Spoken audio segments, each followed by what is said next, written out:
જય શ્રી કૃષ્ણ, જય દ્વારકાધીશ મિત્રો. આજે આપણે અધ્યાય 14નો 19મો શ્લોક સમજીશું.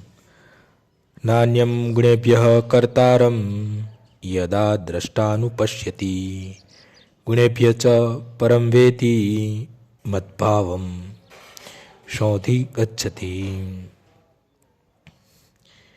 જ્યારે કોઈ મનુષ્ય સારી રીતે જાણી લે છે કે સર્વ કાર્યોમાં પ્રકૃતિના 3 ગુણો સિવાય અન્ય કોઈ કરતા નથી, તથા તે પરમેશ્વરને જાણી લે છે કે જેઓ આ 3 ગુણથી પર છે, ત્યારે તે મારા દિવ્ય સ્વભાવને પ્રાપ્ત કરે છે.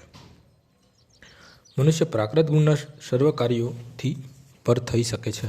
તે માટે તેણે કેવળ સુયોગ્ય મહાપુરુષ પાસેથી તે વિશે શીખી લઈને સારી રીતે સમજવાની જરૂર હોય છે. સાચા સદગુરુ તો કૃષ્ણ છે અને તેઓ અર્જુનને આ દિવ્ય જ્ઞાન આપી રહ્યા છે. તે જ પ્રમાણે જે મનુષ્ય કૃષ્ણ ભાવના પ્રાણી છે તેમની પાસે જ પ્રાકૃત ગુણોના કાર્ય વિષયક વિજ્ઞાન શીખવાનું હોય છે. અન્યથા મનુષ્ય જીવન ગેરમાર્ગે દોરવાશે.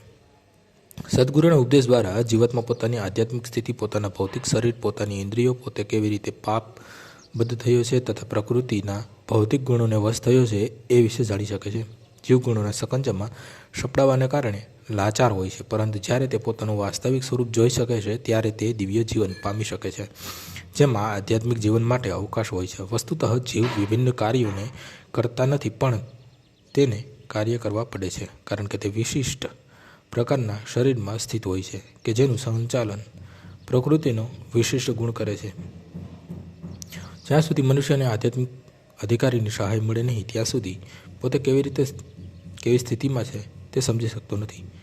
આધ્યાત્મિક ગુણના સંગમાં તે પોતાને અસલ સ્થિતિ સમજી શકે છે અને આવી સમજણ વડે તે પૂર્ણ કૃષ્ણ ભાવના મૃતમાં સ્થિર થઈ શકે છે.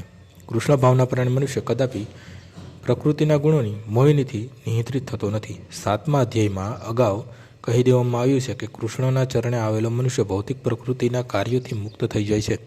જે મનુષ્ય વસ્તુઓને મૂળરૂપે જોઈ શકે છે તેની ઉપર પ્રકૃતિનો પ્રભાવ ક્રમશઃ સમાપ્ત થઈ જાય છે. આજનો શ્લોક અહીં પૂર્ણ થાય છે. આવતીકાલે ફરીથી સવારે 6 વાગ્યે મળીશું. જય શ્રી કૃષ્ણ.